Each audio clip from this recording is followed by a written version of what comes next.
एका गजबजल्या मुंबई शहरात, जिथे लाखो लोक रोज आपल्या स्वप्नांच्या मागे धावत होते, तिथेच छत्रपती शिवाजी महाराज टर्मिनसच्या प्रचंड गर्दीत एक 19 वर्षाचा मुलगा हातात गरम चहाची किटली घेऊन दररोज लोकांच्या गर्दीत स्वतःचं अस्तित्व शोधत होता.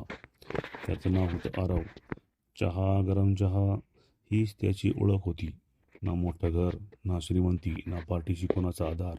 लहानपणीच वडिलांचं छत्र हरवलं होतं. घरी आजारी आई आणि 2 वेळच्या जेवणाच्या स्वतःच्या शिक्षण अर्धवट सोडलेला आरव. पण नशिबाने त्याच्याकडून शाळा हिरावली होती, बुद्धी नाही. दिवसभर स्टेशनवर चहा विकताना तो फक्त लोकांचा चहा देत नसे, तर लोक त्यांच्या बोलण्यातून जग शिकत असे. कोणी बिझनेसबद्दल बोलत असे, कोणी शेअर मार्केटबद्दल, कोणी टेक्नॉलॉजी, तर कोणी मेडिसिन. आणि रात्री स्टेशनच्या एका कोपऱ्यात फेकलेली वर्तमानपत्रे, जुनी मासिक हेच त्याचं विद्यापीठ होतं. फाटक्या कपड्यातला तो मुलगा स्वप्न मात्र करोडोंचं पाहत होता. एक दिवस नेहमीसारखं स्टेशनवर प्रचंड गर्दी होती. लोक धावत होते, घोषणा सुरू होत्या, गाड्यांचा आवाज आणि त्याच वेळी स्टेशनवर आली एक आलिशान सुरक्षा व्यवस्था. देशातील प्रसिद्ध उद्योग सम्राट विराज सिंघानिया आपल्या लहान मुलासोबत प्रवासासाठी आले होते. सगळं सुरळीत चालू होतं, पण अचानक विराजच्या 10 वर्षाच्या मुलाला जोरात श्वास घ्यायला त्रास सुरू झाला. त्याचा चेहरा निळा पडू लागला. सुरक्षा रक्षक घाबरले, लोक ओरडू लागले. स्टेशनवर गोंधळ उडाला. डॉक्टर बोलवा, डॉक्टर बोलवा, कोणी मदत करा. विराज पूर्णपणे हादरला होता. अब्जाधीश मालक, पण त्या क्षणी स्वतःच्या मुलासमोर पूर्णपणे हतबल. तेवढ्यात गर्दीतून एक आवाज घुमला, थांबा, त्याला अस्थमा नाही, पेनल्टी ॲलर्जी आहे. सगळे थबकले. तो आवाज होता आरवचा.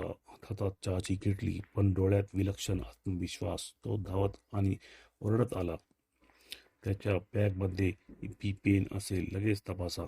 सुरक्षा रक्षकांनी बॅग तपासली आणि पुढच्या क्षणी सगळ्यांच्या पायाखालची जमीन सरकली. बॅगमध्ये खरंच पेन होतं. वेळ न दवडता इंजेक्शन देण्यात आलं. काही सेकंद तो जे मृत्यू आणि जीवनाच्या मधले होते, आणि मग त्या मुलाला श्वास हळूहळू सामान्य झाला. विराजच्या डोळ्यात पाणी आलं. त्याचा मुलगा वाचला होता, पण त्याच्या मनात एकच प्रश्न घुमत होता, हा चहा विकणारा मुलगा हे सगळं इतकं अचूक कसं ओळखू शकतो? विराजने आरवकडे पाहिलं. तुला हे कसं माहीत? आरव शांतपणे म्हणाला, साहेब, एक जुन्या मेडिकल मासिकात वाचलं होतं. त्या उत्तराने विराज निशब्द झाला, कारण समोर उभा होता एक गरीब मुलगा, पण त्याची निरीक्षण शक्ती अनेक सुशिक्षित लोकांपेक्षा मोठी होती. विराजने कृतज्ञ पोटी त्याला मोठी रक्कम देण्याचा प्रयत्न केला, पण आरवने पैसे घेण्याऐवजी एक वाक्य म्हटलं, साहेब, पैसे संपतील, पण शिक्षणाची संधी मिळाली तर आयुष्य बदलेल. हे ऐकताच विराजच्या आयुष्यात पहिल्यांदा कुणीतरी पैशांपेक्षा संधी मोठी आहे हे दाखवलं.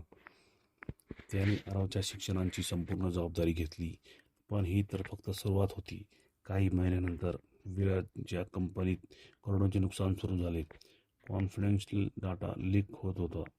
मोठमोठे एक्सपर्ट्स अपयशी ठरले. सायबर टीम हार मानल्या. पण इंटर्नशिप करत असलेल्या आरवने एक विचित्र गोष्ट नोटीस केली.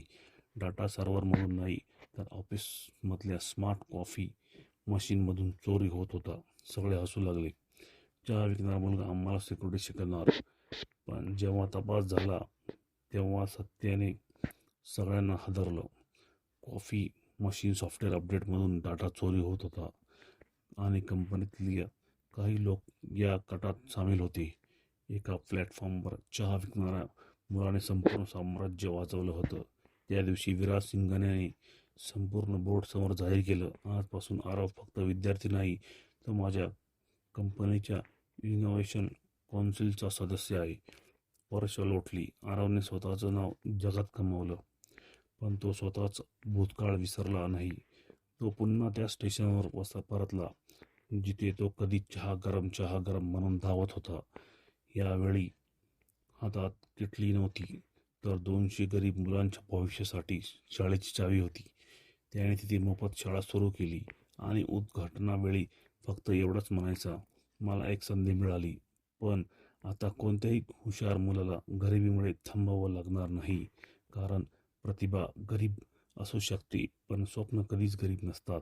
आणि कधी कधी रेल्वे स्टेशनवर चहा विकणारा मुलगाच भविष्यात हजारो लोकांचं आयुष्य बदलणारा ठरतो.